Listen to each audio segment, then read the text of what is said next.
Hello বন্ধুরা, আজকে আমরা আবারও হাজির হয়েছি নতুন একটা চাকরির বিজ্ঞপ্তি নিয়ে।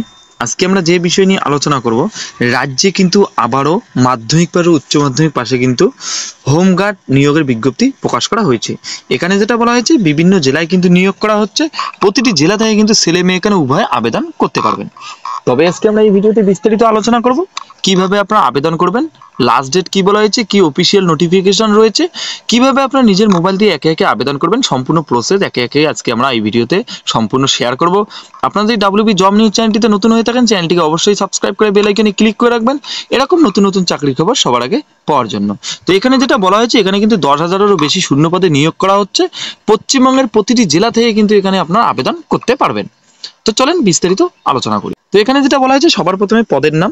তো এখানে পদের নাম যেটা বলা হয়েছে, হোমগার্ড ভলেন্টিয়ার পদে কিন্তু এখানে নিয়োগ করা হচ্ছে। এখানে যেটা মোট শূন্য পদের কথা বলা হয়েছে, এখানে কিন্তু যেটা জানানো হয়েছে 10,285টি শূন্য পদে কিন্তু এখানে নিয়োগ করা হচ্ছে। তবে যেটা জানানো হয়েছে, 10,285টি শূন্যপদ কিন্তু ছেলে মেয়ে উভয় কিন্তু এখানে জানানো হয়েছে। তো সবার জন্য কিন্তু 10,285টি শূন্যপদ এখানে বলা হয়েছে। বেতন যেটা বলা হয়েছে, এখানে যেটা বলা হয়েছে, প্রত্যেক মাসে কিন্তু 25,000 টাকা করে আপনাদের বেতন দেওয়া হবে। সেটা কিন্তু পরবর্তী সময় আপনাদের ধীরে ধীরে বাড়তে থাকবে। পরবর্তীতে যেটা বলা হয়েছে, শিক্ষাগত যোগ্যতা। তবে এই পদে আবেদন করার জন্য যেটা শিক্ষাগত যোগ্যতার কথা বলা হয়েছে, এখানে যেটা জানানো হয়েছে, নির্দিষ্ট পদে আবেদনকারীর জন্য যেটা নিম্নতম যোগ্যতার প্রয়োজন বলা হয়েছে, সরকারি অনুমোদিত যে কোনো স্কুল থেকে শুধুমাত্র যদি আপনারা উচ্চ মাধ্যমিক পাশ করে থাকেন তবে কিন্তু আপনারা এখানে আবেদন করতে পারেন। এছাড়াও যারা সার্ভিসম্যান রয়েছেন, যদি আগে থেকে সার্ভিস করে থাকেন তাহলে কিন্তু শুধুমাত্র মাধ্যমিক পাস করলে আপনারা এখানে আবেদনের যোগ্য। এর পরবর্তীতে যেটা বলা হয়েছে, বয়স সীমা। এই পদে আবেদন করার জন্য যেটা প্রার্থীদের বয়সের কথা বলা হয়েছে, এখানে যেটা বলা হয়েছে, সর্বনিম্ন কিন্তু 20 বছর, সর্বোচ্চ কিন্তু 45 বছর। তো 20 থেকে 45 বছরের মধ্যে যারা রয়েছেন তারা কিন্তু এখানে আবেদন করতে পারেন। তার পাশাপাশি যেটা বলা হয়েছে, যারা এক্স সার্ভিসম্যান তাদের জন্য কিন্তু এখানে 54 বছর বলা হয়েছে। তো যারা 54 বছরের মধ্যে রয়েছেন তারা কিন্তু এক্স সার্ভিসম্যান হলে আপনারা আবেদন করতে পারেন। এছাড়াও যারা ফ্রেশ ক্যান্ডিডেট রয়েছেন তাদের কিন্তু 20 থেকে 45 বছর এখানে বলা হয়েছে। এর পরবর্তীতে যেটা বলা হয়েছে, শারীরিক মাপযোগ। তো এখানে শারীরিক মাপযোগের কথা যেটা বলা হয়েছে, পুরুষ এবং মহিলা প্রার্থীদের কিন্তু আলাদা আলাদাভাবে শারীরিক মাপযোগের এখানে কথা বলা হয়েছে। যেমন সবার প্রথমে বলা হয়েছে, পুরুষ প্রার্থীদের ক্ষেত্রে যেটা বলা হয়েছে, 20 থেকে 30 বছরের মধ্যে যারা রয়েছেন তাদের কিন্তু 1600 মিটার 6 মিনিটে কিন্তু এখানে আপনাদের সম্পূর্ণ করতে হবে। 2 নম্বর যেটা বলা হয়েছে, যারা 30 থেকে 40 বছরের মধ্যে প্রার্থী রয়েছেন তাদের কিন্তু 1600 মিটার 7 মিনিটে কমপ্লিট করতে হবে। 3 নম্বর যেটা বলা হয়েছে, যারা 40 থেকে 45 বছরের মধ্যে রয়েছেন তাদের কিন্তু 1600 মিটার 8 মিনিটে কমপ্লিট করতে হবে। এবং সবার শেষে যেটা বলা হয়েছে, এক্স সার্ভিসম্যান। তো এক্স সার্ভিসম্যানের ক্ষেত্রে যেটা বলা হয়েছে, 1600 মিটার 10 মিনিটে কিন্তু এখানে আপনাদের কমপ্লিট করতে হবে। তো এখানে আপনারা দেখতে পাচ্ছেন পুরুষের মাপযোগ যেটা রয়েছে সম্পূর্ণ এখানে বিস্তারিত রয়েছে।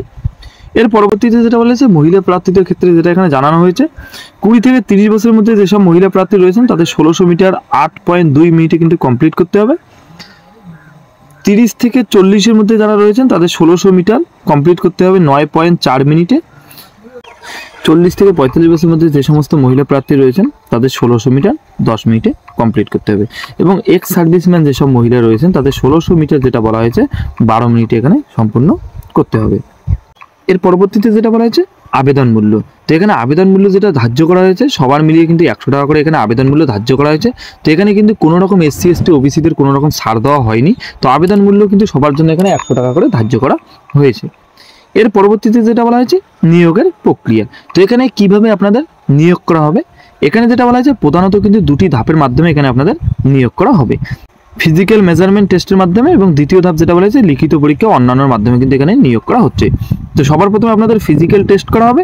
তো ফিজিক্যাল টেস্ট কমপ্লিট হয়ে যাওয়ার পর আপনাদের কিন্তু লিখিত পরীক্ষার মাধ্যমে এখানে নিয়োগ করা হচ্ছে। এর পরবর্তীতে যেটা বলা হয়েছে, আবেদন প্রক্রিয়া। তো এখানে আপনারা কিভাবে আবেদন করবেন, এখানে কিন্তু আবেদন করার জন্য যেটা বলা হয়েছে, সম্পূর্ণ কিন্তু অনলাইনের মাধ্যমে আপনাদের আবেদন করতে হবে। তো এখানে কোনো রকম অফলাইনে আপনারা প্রসেস পাচ্ছেন না, সরাসরি কিন্তু অফিসিয়াল ওয়েবসাইটে ভিজিট করে আপনাদের অনলাইনের মাধ্যমে আবেদন করতে হবে। তো অনলাইনে আবেদন করার জন্য সবার প্রথমে আপনাদেরকে অফিসিয়াল ওয়েবসাইটে ভিজিট করতে হবে। তারপর যেহেতু প্রথমবার আপনারা ভিজিট করবেন, সবার প্রথমে সেখানে আপনাদের রেজিস্টার করে নিতে হবে। রেজিস্টার সম্পূর্ণ হয়ে যাওয়ার পর নিজের নাম, ঠিকানা, বয়স, জেন্ডার, শিক্ষাগত যোগ্যতা সম্পূর্ণ দিয়ে কিন্তু আপনাদের আবেদনপত্রটিকে ভালোভাবে ফিল আপ করে নিতে হবে। সম্পূর্ণ ফিল আপ হয়ে যাওয়ার পর আপনারা যে সমস্ত শিক্ষাগত যোগ্যতা দিয়েছেন সমস্ত শিক্ষাগত যোগ্যতার ডকুমেন্টস কিন্তু আপনাদের স্ক্যান করে জায়গা বিশেষে কিন্তু আপলোড করে দিতে হবে। আপলোড সম্পূর্ণ হয়ে যাওয়ার পর আপনাদের যেটা আবেদন মূল্য 100 টাকা ধার্য করা হয়েছে, সেই 100 টাকা আপনাদের আবেদন মূল্য আপনাদের জমা করতে হবে। সেটা আপনারা credit card, debit card, net banking যে কোনো মাধ্যমে কিন্তু আপনারা এখানে জমা করতে পারবেন। তো আবেদন মূল্য জমা হয়ে যাওয়ার পর আপনারা সাবমিট বাটনে ক্লিক করলে কিন্তু আপনাদের আবেদন প্রক্রিয়া সম্পূর্ণ হয়ে যাবে। এর পরবর্তীতে যেটা বলা হচ্ছে নিয়োগকারী সংস্থার কথা, এখানে যেটা বলা হচ্ছে কোথা থেকে এখানে নিয়োগ করা হচ্ছে, এখানে যেটা বলা হয়েছে director general of home guard new Delhi. তো এখানে আপনারা দেখতে পাচ্ছেন director general of home guard new Delhi থেকে কিন্তু এই নিয়োগ বিজ্ঞপ্তি প্রকাশ করা হয়েছে। এখানে কিন্তু রাজ্যের কিন্তু প্রতিটি জেলা থেকে আপনারা এখানে আবেদন করতে পারেন। তো এখানে আবেদন যেটা শুরুর ডেটের কথা বলা হয়েছে 24শে জানুয়ারি 2024। তো অলরেডি কিন্তু আবেদন প্রক্রিয়া শুরু হয়ে গেছে। তো যারা যারা এখন আবেদন করেননি বা যারা আবেদন করতে ইচ্ছুক তারা কিন্তু এখানে অবশ্যই আবেদন করে নিতে পারেন। লাস্ট ডেট যেটা বলা হচ্ছে 13ই ফেব্রুয়ারি 2024।